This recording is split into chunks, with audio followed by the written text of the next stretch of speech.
tên con, tên hôm nay là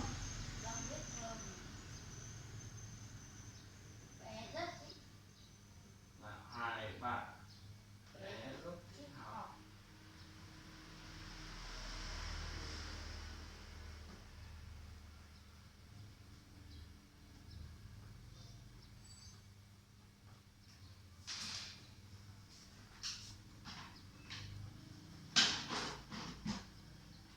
Nhiều điều thú vị.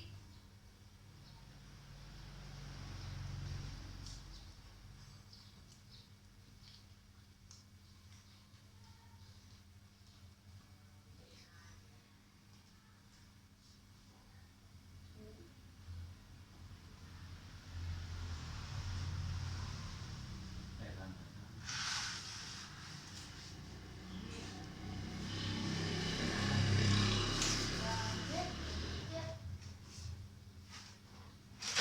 Rất muốn khám phá.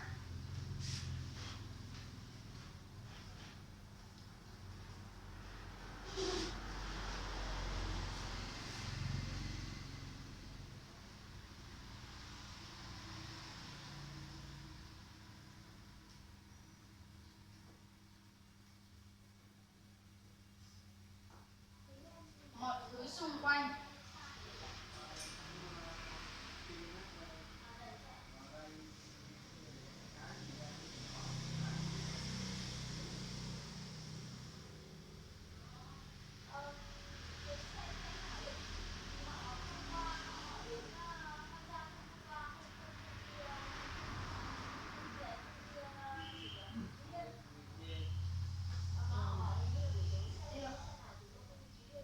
Rất thích học hỏi.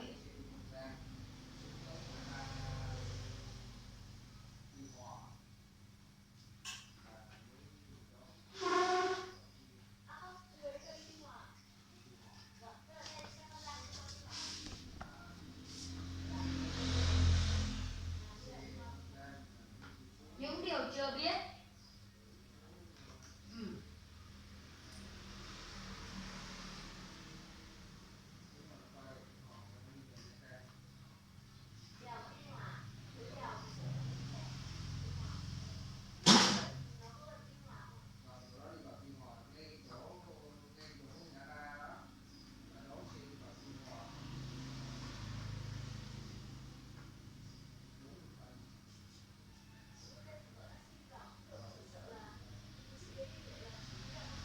Bé rất tò mò.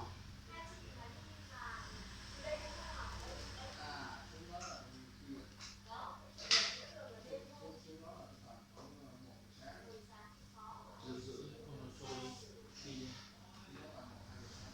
cho về. Bé rất tò mò.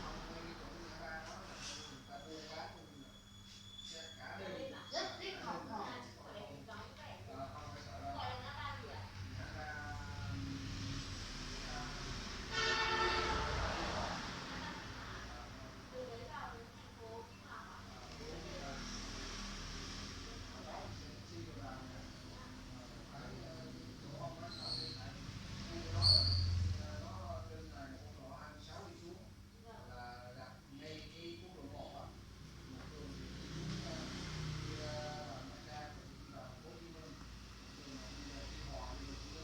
Bé rất ham chơi.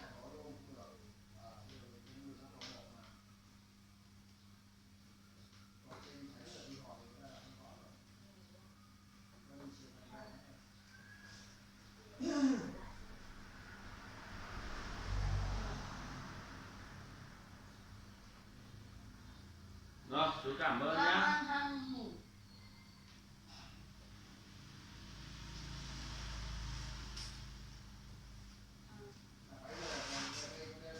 Vâng. Từ đây đi Kim Hoàng bao nhiêu km anh nhỉ? Đi Kim Hoàng. Nào cho chú mượn cái này trước nào. Thế không? Nhìn nào.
dòng suối sóng, chơi trò kéo co, phì phò thở rung, biển về phì phò như bể, vòng rơi vòng vò, biển nghiêng sóng người, con sóng khỏe, lon ta lon ton, trần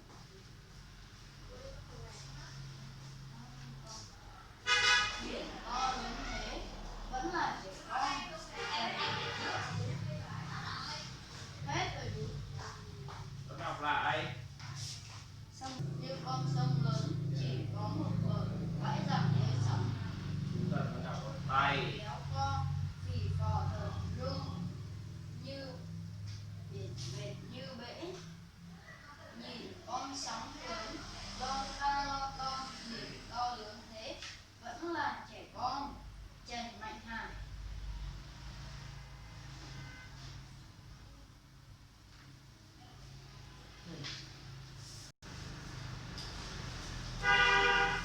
Tay của Mỹ đây. Đây. Con để vào giữa trang đấy. Đó.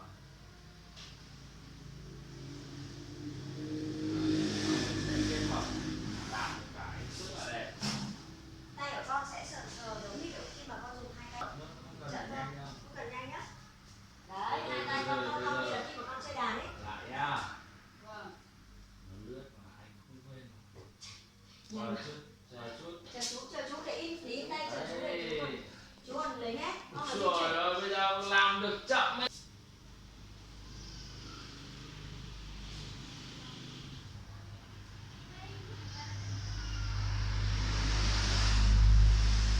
Nhìn gốc lại con.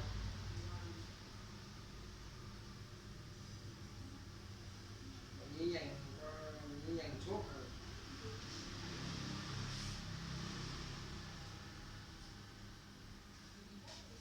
Gì đấy? Được rồi, đọc trang sau nè. Đây này nghịch quá rồi. Nào. Chính tả nhẹ viết bé nhìn biển, ba cổ thưa đời. Không về. Nào, bắt đầu. 2, 3, bắt đầu. Mỗi dòng thơ có mấy tiếng nên bắt đầu viết mỗi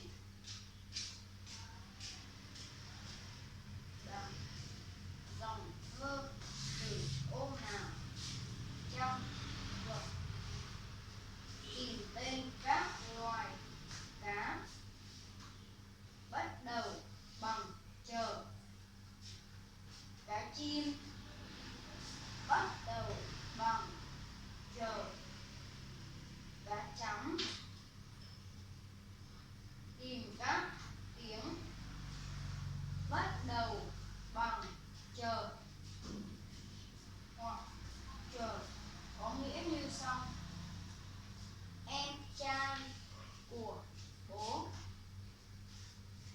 nơi em đến, hoặc nơi em học hàng ngày, bộ phận cơ thể dùng để đi.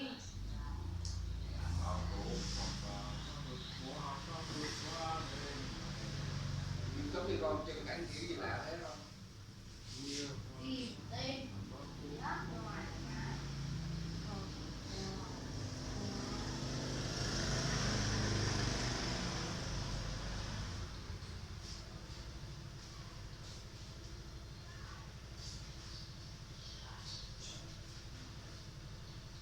Không đọc nhá. Hết trang đó thì lặp qua trang khác luôn.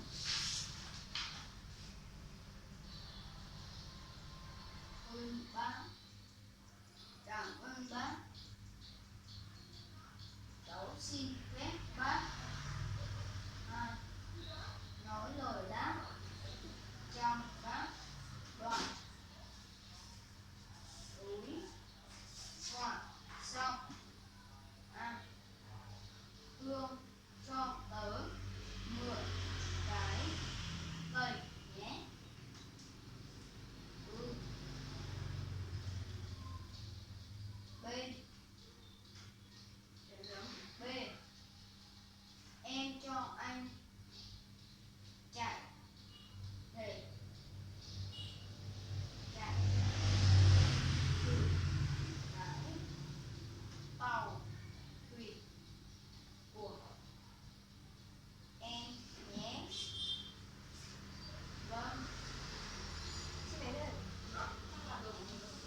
đọc bằng một chữ là bằng một tay được không? Chú con có tranh vẽ cảnh Chọn biển để cho một chút nha. tranh À, dâm đà buồn sóng gỗ mở. rồi đấy, cho ngày luyện đi. Chú Tuấn Anh cho cô Huyền xin một cảnh nữa, là em đang muốn tìm một cái vật gì lạ lạ để cho Nghị nó cầm nó sờ xong rồi nó cười ấy. Như anh ạ, là lắc thì Cái gì nữa không ta? Em đưa cho cái ấy như kìa.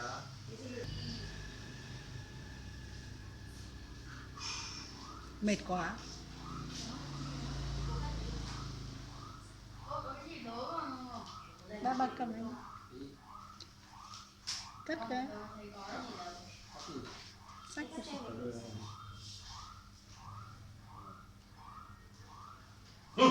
Hai ba. Nào cầm sờ sờ nào. Hai tay. Hai tay.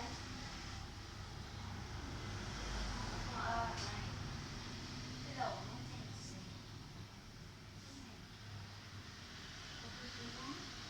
Là quả lemon. Đúng. Tranh. Rồi, sắp trở lại quả lemon đi. Lemon là quả gì? Nhưng quả chanh. Nào trở lại quả lemon xong rồi cầm gần mặt xong rồi cười ra nào, con xem nào. đưa quả cà chua lên. Rất là thơm. Cà chua của ai mua này? Không phải mẹ. Đâu, quả cà chua đâu? Đây chú. Lên Đó, mặt, lên mặt. đưa lên mặt. Lên mặt, đưa lên mặt.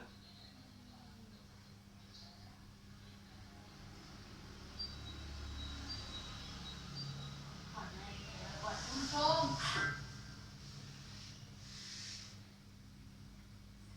Quả này là quả bơ.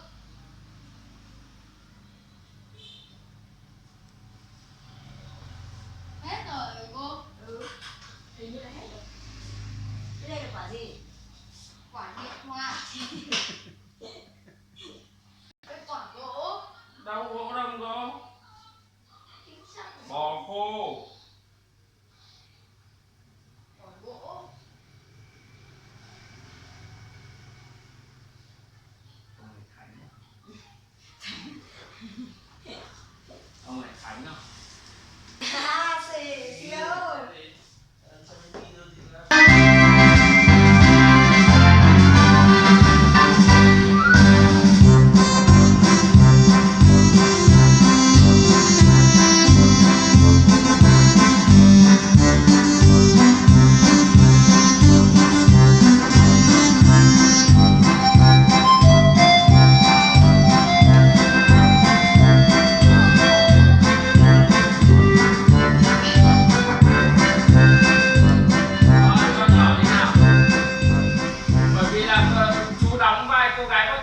Cô gái bóp trông thì đang bận làm sao mà hát được, đúng không? Đang bóp trông mà làm sao mà hát được. Đây nhá, mình quay nốt xong là còn nghỉ nhá, chiều đi làm nhá. Rồi.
Xong chú sẽ quay, xong con sẽ cười đấy nhá. Vâng. Được không? Rồi. Không, tay con bấm 1-2 nút thôi. Tay thế này là biết đánh đàn rồi. Tay con phải lấy một ngón con bấm như này thôi. Tay con cú vậy nào. Cười này.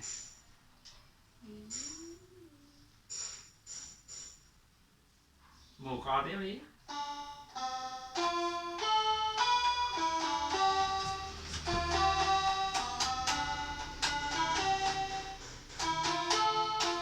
Rồi mẹ ngồi cạnh đi, mẹ ngồi